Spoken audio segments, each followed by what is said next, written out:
Welcome to this edition of Thought to Action, presented by the Herb London Center for Policy Research. I'm Chris Gordani, your host. If you enjoy our content, don't forget to hit that like button, also comment, share, and subscribe. You can join us as a member. Hit that join button under the video. To enjoy sneak previews of our videos, exclusive content, and more special programming in the works, yes, that's what you can do when you become a member, or you can join our Patreon page, alternately, patreon.com/thought-to-action. As a subscriber, you'll also have access to our Ask Us Anything sessions, where we at the London Center answer your questions. Also, follow us on Facebook, Twitter, LinkedIn, Getter, and our website, londoncenter.org. You can take a look at our Thought to Action Teespring store, link in description. We offer all sorts of merchandise and new stuff coming soon. By now, you know the man who tried to assassinate sitting Congressman Lee Zeldin in New York was let out of custody thanks to the state's cashless bail policy. Policies like these and many others in woke cities and state governments, as well as the failures of both legislators and some who occupy top positions in law enforcement, have made the jobs of those in that field much harder, which leads to the question: how badly is the U.S. in a leadership crisis within the important occupation of law enforcement? With me to talk about it, our London Center for Policy Research President, Lieutenant Colonel Tony Shaffer, London Center Senior Fellow, Lieutenant Colonel Tim Wilson, and London Center Senior Fellow, Jay Homnick. Gentlemen, let's start here and address the state of law enforcement today and how we got here. Politics, very simply. It is fascinating to see. Yes, there is a leadership crisis in law enforcement, and it starts at the very top. It starts with the president and his attorney general, and it goes on from there. There have been so many egregious examples of failures of leadership at all levels, including, the FBI has lost respect hugely, fallen off a cliff. And then we look at things, as you rightly say, like Uvalde, for example, where that was a terrible disaster made much worse by lousy on-the-ground leadership. And all of these things, the cashless bail in New York is turning New York back to the 60s. Gotham is becoming the Gotham City of Batman rather than the City of Light. It's dreadful what is going on, and the lack of common sense is appalling. And it is fascinating to me that at the same time, people are buying guns in record numbers again for their own self-defense, and there is a gun control lobby that is trying desperately to introduce measures to confiscate guns from people, to stop people from getting guns, even though a gun is the great equalizer, and even though in the areas of high crime, in particular of violent crime, murder and rape, there is, how should we put it, strict gun control laws are in place. Those are the places you are most likely to be attacked and hurt or killed are the places which having a gun is the hardest to get one. Tony, what are your thoughts on this? So I just listening to the foundation of the question and the issues we face, it's clear that the constitutional officers that are listed in the Constitution need to be the starting point, sheriffs. So many things that are happening because they're completely detached from any oversight or interest of the citizens to which our system is supposed to respond. The issue regarding law enforcement directly links to the issue of prosecution and the administration of law. And so if you accept the fact that you have the administrative state across the board that is willing to do whatever it feels it wants to do rather than be accountable, you're going to see this detachment from the people that the system is supposed to support and serve. And again, so I think part of what we have to focus on is returning the accountability to the law enforcement elements which respond to the people, and that is the sheriff. Secondly, regarding the issue of accountability, the other piece of this that people vote for are the prosecutors.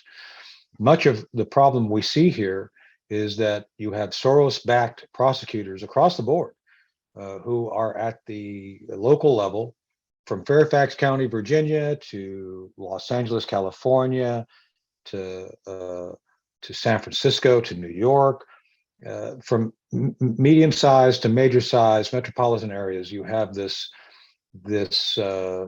funding of chaos by Soros and the Open Society Foundation, and so when you have that above law enforcement, even if law enforcement isn't necessarily elected, those officers, I've known a number of officers who are police officers who are willing to do their job as long as they know that the piece that's required to follow it up, which is the prosecution. Anybody who watches the old TV series Law and Order talks about the collaboration of the police and the prosecutors being an effective team. Apparently Soros saw that and said, hey, I gotta put an end to that. We can't have that, because that's what they're trying to do, is break down that relationship. And so if you are so demoralized as a police officer, even if you are honest, doesn't matter. If you know that you're going to arrest someone like the Lee Zeldin attempted assassin, and he's going to be back on the street 10 times, why should I even do it? Why should I put my life on the line when people that I have to report to or work with aren't going to do their job? And so that's completely demoralizing. And then taking it to the top, to Tim's point, the erosion of the intent of fair application of the law is critical. Eric Holder, the Attorney General of the United States under Barack Obama, was held in contempt of Congress and suffered no consequences. You have then Bannon, who apparently, is no darling of the left. He's fully prosecuted and convicted for the same offense, same basic offense. I think if you look up the codes, you're going to find the same legal codes were cited for both cases. Yep. Yet in one case, the Attorney General, because he's the Attorney General and he's the golden boy, no big deal. But and by the way, the Congress was after real documents regarding real wrongdoing, regarding a number of illegal efforts by the Barack Obama administration. They simply wanted documents which they were by law supposed to have, and so that's why Eric Holder was in contempt. Bannon, on the other hand, just basically said, "Look, I'm not going because President Trump didn't give me permission to share privileged information," which I think is a legal defense. I think that's an adequate legal defense, saying, sorry, I'd love to talk to you, but I can't. And as a matter of fact, as soon as the president said you can talk, he said, I'm willing to talk.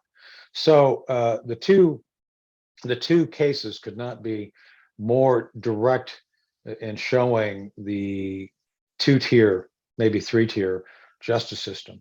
So when you put this all together, you put the top being corrupt, you put the middle being corrupt, you put it down to where you have the people not having representation in law enforcement. I think you have a real disaster on your hands, and we haven't seen the worst of it yet. I want to go back to what you said a little while ago about police being demoralized, Tony. Yeah. It was Oakland County, Michigan Sheriff Michael Bouchard who said about 5 months ago that police officers are the new Vietnam veteran.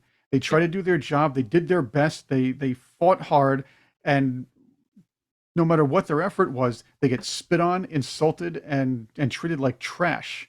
I'm paraphrasing, but that's basically what he said, by the media, by political leadership, by and of course by osmosis, or by or as a subsequent cause or effect, I should say, the effect from the cause by the people, or at least people who were kind of listening to everything that they're being told by that said media.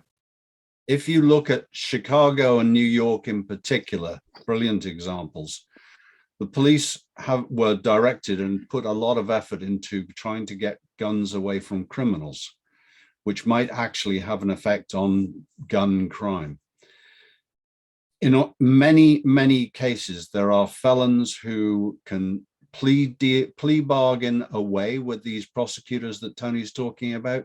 such charges, and that means that the cops are arresting these guys, confiscating 1 or 2 weapons, and within less than a day, they see the same people back out on the street. And in some cases, they've actually been arrested them again for illegal possession of firearms. How demoralizing is that you risk your life in order to protect the society that you've signed up to serve, only to have the bad guys released immediately by these prosecutors? And that's only one reason morale is dropping. And there are many other reasons as well. Obviously, there was a couple of years ago, there were a lot of violent riots went on, and there was not much political support for the guys in blue at that stage, guys and girls. And, they have seen inflation cut their payback. They were never the best paid of professionals anyway, and yet they need really high training to achieve the standards required, a high level of training just to qualify as a policeman. And that training is not then easy to keep up if you're planning a career of acting professionally up against armed criminals on a constant basis. Now, to be fair, a lot of the country is actually quite peaceful. Those are the areas where there tends to be constitutional carry. Guns are readily available to law-abiding citizens. And it is a fact that at least 40% of career criminals have said they will not go up against someone when they know they're carrying a weapon. That is the power of self-defense provided by a gun. Even the disabled, even the less able, the old, the very infirm. A gun makes them equal to somebody who wants to steal their possessions, take their money, offer them violence in some way or other, or bully them. I feel desperately for the boys in blue and girls in blue. And part of the solution is to deal with the political level, but the other part of it is leadership at the force level. Whereas Tony says, the sheriffs tend to do a brilliant job. The vast majority of sheriffs do a really, really good job, and county sheriff law enforcement is mostly excellent.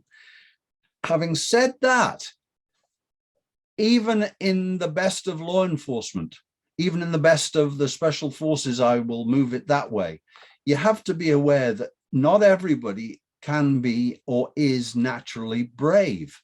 And the circumstances of sometimes running into gunfire can become too much for some of them, especially when they know that the end product might well be that the person they run towards is going to be released.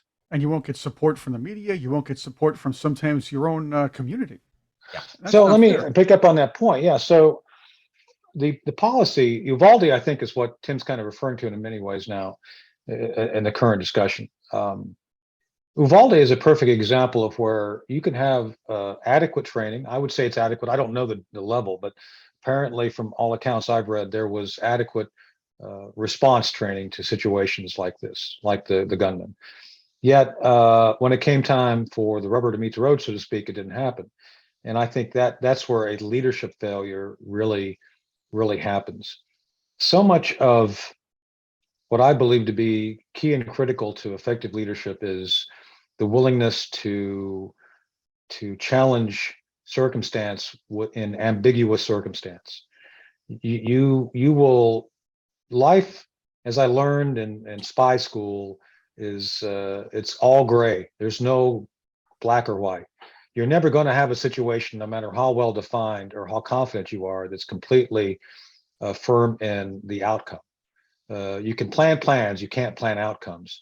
And I think that's where good leaders understand that being bold, dynamic, and taking the initiative is critical to success. Many people in a number of bureaucracies we talk about often, the intelligence community, the business community, the environmental community, the law enforcement community, most of those leaders play it safe. Most leaders see benefit from basically doing as little as possible so that there's no bad attention, good or bad attention drawn to them, and they just kind of muddle along. And as Governor what's his name in Pettibone, as Governor Pettibone said in Blazing Saddles, we need to protect our phony baloney jobs, and that's what they mostly do. So when you're actually confronted with a situation which requires either innovation or bold thinking, they're either not willing to do it because it would, if I make a mistake, I'm going to be blamed, or they're not allowing others to do it because the same reason. So Uvalde, a place like Uvalde happens, where there was adequately trained folks. There were people who were brave and courageous, willing to go in, but you had leadership is what failed. Leadership at the tactical level, which was linked to this larger concept of let's just do what we have to get by and not make any waves. And if you make any waves, oh my goodness, I'm going to get in trouble. And I've seen it over and over again. I've worked through a number of operations where I had bureaucrats all over my activities who just didn't want me to do anything. And I think that's where we have a system, and each system has its own aspects of this. So we're talking about law enforcement and the prosecution system today, but every system has its own version of this, and it's all about leadership. And if you beat people down sufficiently as they're coming up, if you basically wash out of the wash every time you put someone in a situation, if you wash out that initiative, you're going to have mindless bureaucrats who are willing to do absolutely nothing when it comes time to respond. And I think that's what happened in Uvalde. You had a system which basically said one thing but did something entirely different, and that's why you saw the tragedy at Uvalde. We all remember what happened in Libya when the government told the guys to stand down while they were being attacked, and they decided to mutiny essentially and come back and fight it. That was critical. But I thought that was a right-wing conspiracy theory. Yeah. That was corrected by Chris Paranto on a show that I produced once, as a matter of fact. Yeah, I'm sure Chris would correct that. Yeah. Yep, he did correct that, as a matter of fact, on air. So that's what happened. Let's go to this. May I just say on that, we've discussed amongst ourselves as well a lot of training and what training means and why it matters. People should remember as well that not only do you have to train at the lower level of being able to handle your weapon safely and hit a target when you need to, you also need to train leadership. And leadership training requires practice. And that, amongst other things, means exercises. And from the president down, dealing with serious potential situations. And for example, let's say in the South China Sea, there's a major incident between a Chinese and an American warship.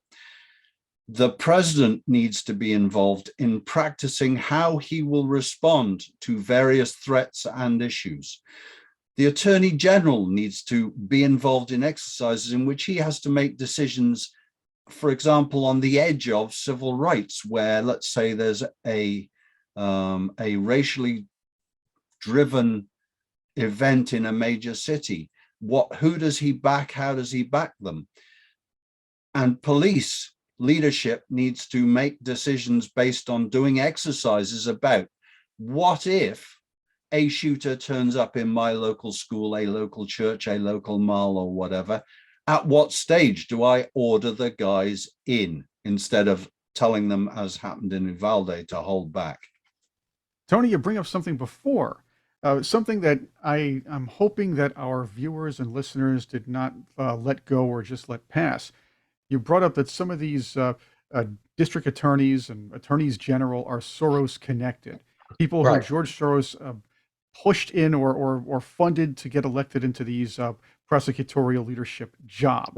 We're talking about the Alvin Braggs of the world. This guy's not even being pushed out of his position, although he should be. I know Lee Zeldin's calling for it. Let's see if it actually happens.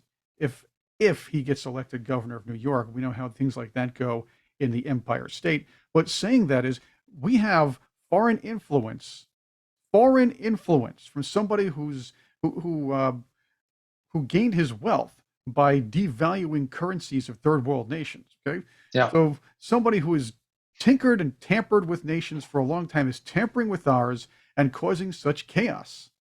So the question is, how do we stop this hemorrhaging? Well, I think something I've talked about a number of times privately, I'll just throw it out here. We have on the conservative side a donor class who simply are not involved. For every Soros, there should be at least one or two folks on the conservative side willing to stand up and do something, and we just don't see that, unfortunately.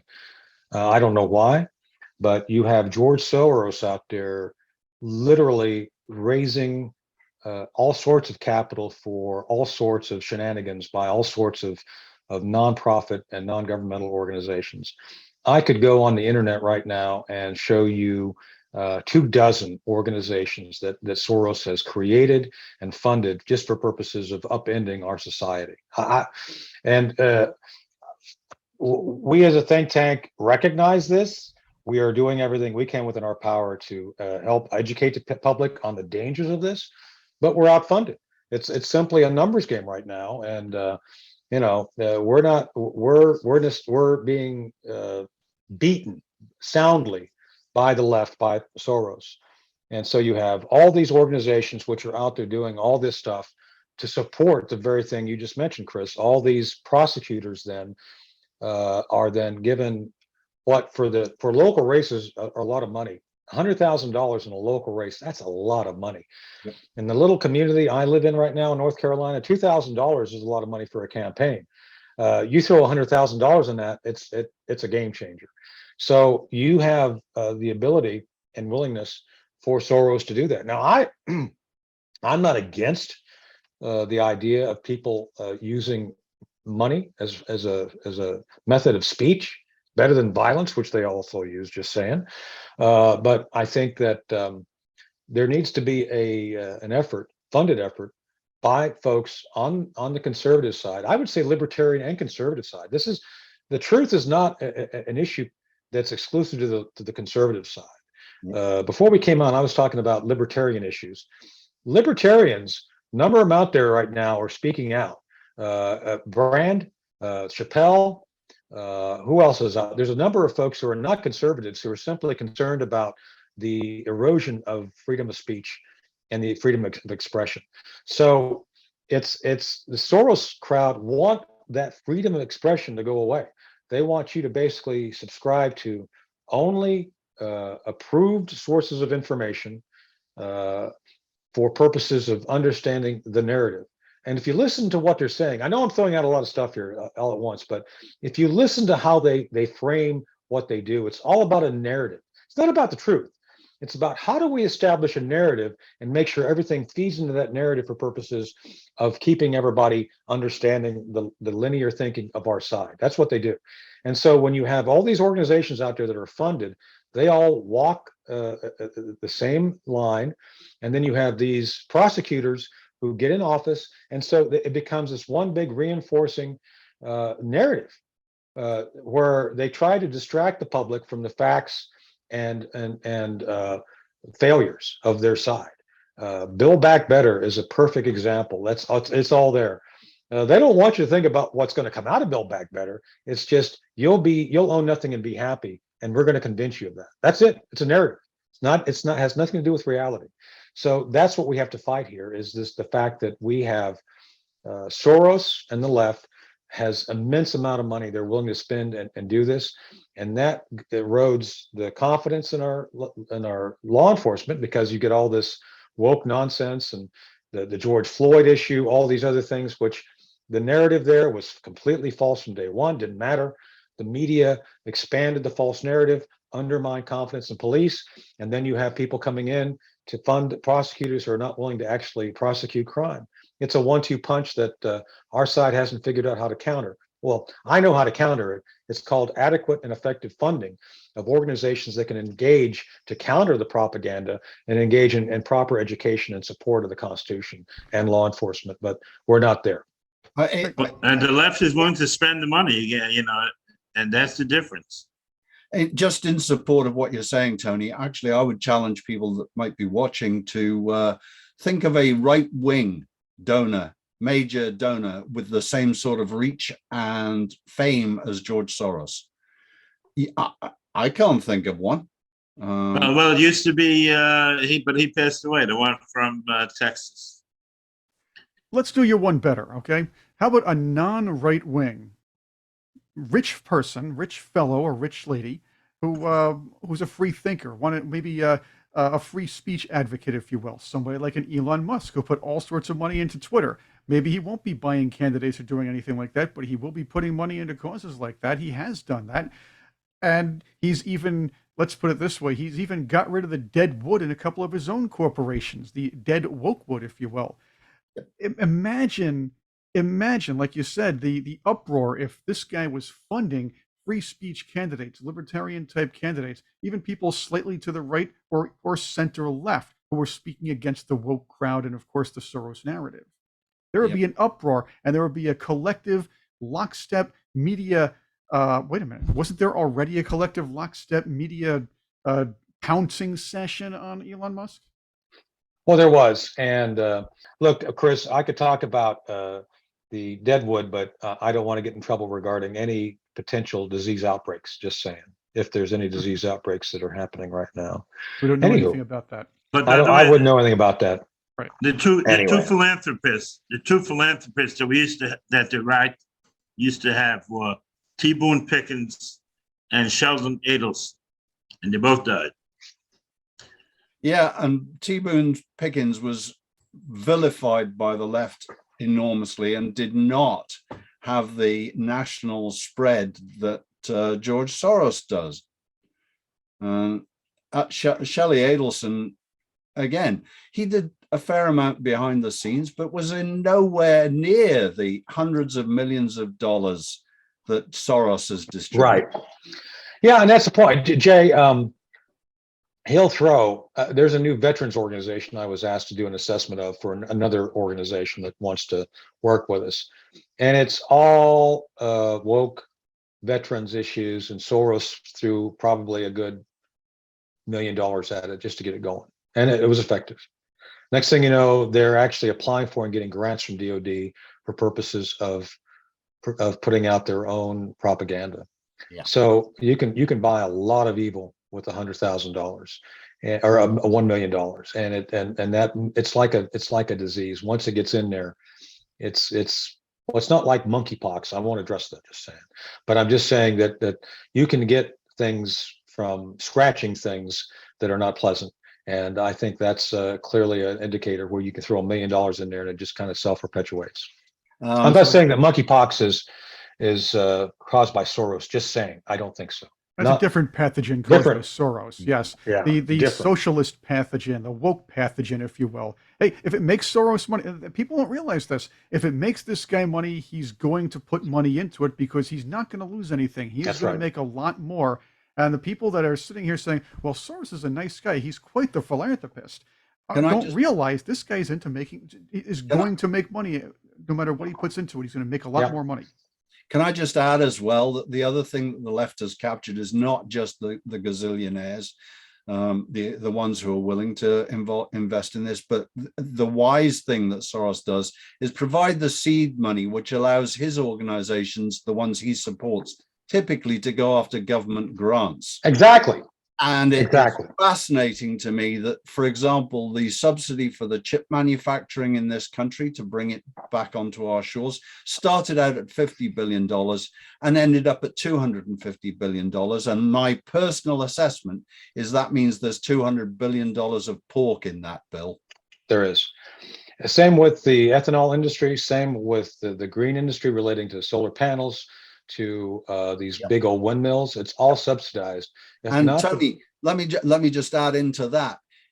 We, and if you like, we of the right of center, and that's me talking for me personally, not for the London Centre, but we of the right do not like to go after government funding because we don't want the government controlling what we do. Right. So we generalizing, do not tend to go for government grants. The left love them. The left Right. grab them with both hands, and there are organizations that have grown and grown and grown, and the subsidies from Congress keep growing.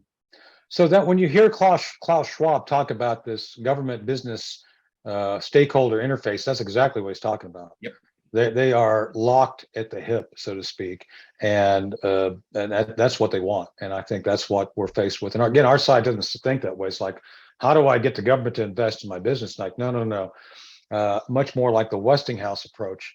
By the way, for those who have not studied George Westinghouse, a brilliant man who during the time of the robber barons went the other way. We have a weekend because of him. We have power because of him, because of his partnership with Tesla, because of men like him who chose to be independent and not go the government route, I might add, actually innovated their way to success and created the very framework we live within and enjoy every day.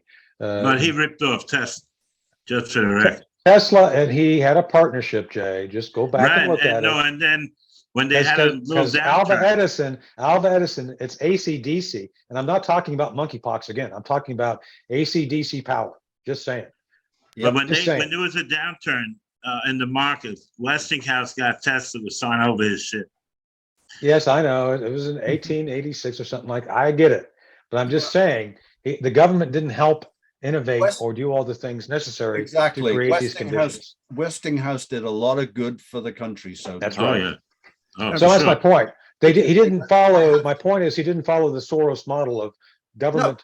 No, but there is Soros the socialist, and let me ask once again the great question that we all do from time to time: name a successful socialist country. There isn't one. No. Socialism does not work for the benefit of everybody. This country is a success despite the left-wing attacks on. That's right. And every time we ask the question, the answer is invariably, but nobody's ever done it right. Yeah. I hear that so many times. No, they've done it right. The idea is full compliance, forced compliance of the citizenry, destruction of the economy to purport an equal outcome for those except for the ones, let's just say, way up on the top. Yeah, look, I think the Soviets did it exactly like it should have been. The Soviet Union was the one of the best examples, best expressions of successful socialism and communism ever. So Venezuela, Sri Lanka. Let's just go down. North Korea. Right. Let's just go down the list. China. Cuba did it right. Venezuela did it right, and it stinks. The only thing Cuba did well, or at least Cuba's leadership did well, was attract Hollywood stars to the cigar collection. I think Sean Penn ought to defect. I always tell people that Bill Kristol, Sean Penn, they ought to defect to Cuba to be in that socialist paradise. I think they'd look better with tans anyway. I'll never forget that a tan wouldn't hurt. I'll never forget that time that Sean Penn was in an airport, and it was reported that Maria Conchita Alonso, a Cuban native, saw him there and started screaming at him because he was touting how great and wonderful Castro was, while she had relatives who were tortured and friends who were tortured by the communist regime over there. These cushioned lefties and Soros disciples are just blind to what's really happening in these utopias they're hoping to build, or they're hoping to emulate, I should say. Every element of society on this planet has been affected by U.S.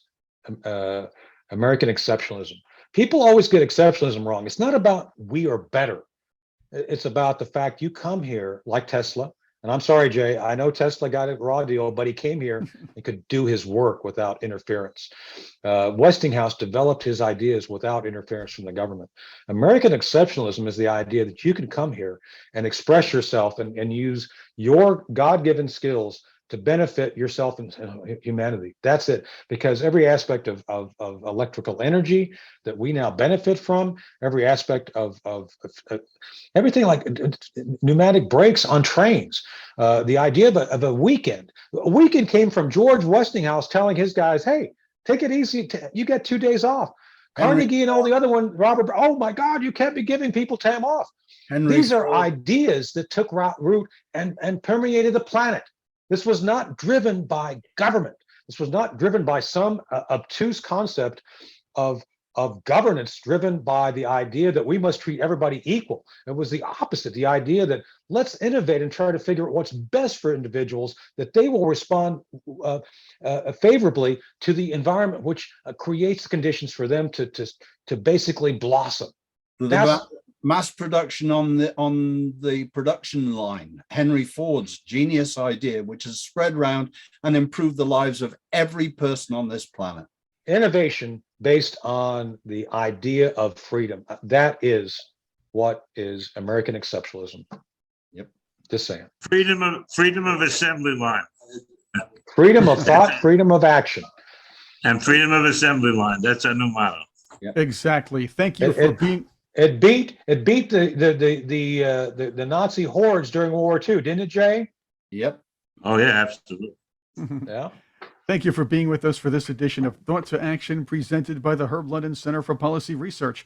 Please remember to hit that like button. Feel free to comment on our discussion. We appreciate your thoughts. If you haven't already, please subscribe to our Thought to Action channel and pound the big red bell for updates on future shows. Find out more about the London Center on our website, londoncenter.org. If you'd like to help us continue to create discussions and programming like this, please join our Patreon page, patreon.com/thought to action, or become a member of our YouTube page. That's new. If you prefer one or the other, that's what we can do. You can enjoy sneak previews, special exclusive content, and our Ask Us Anything sessions, and much, much more. Also, you can help us greatly by sharing this video with your friends, colleagues, and social networks. So you don't need to just give us money. You can spread the word and have other people watch this video, because we need to make sure people know what's really going on around here. Also, pick up some of our cool merch from the Thought to Action Teespring store. We'll be adding new items soon, as we always do. Link in description. For our panel and the Herb London Center for Policy Research, I'm Chris Cordani. Thank you, stay informed, and make your day a great one.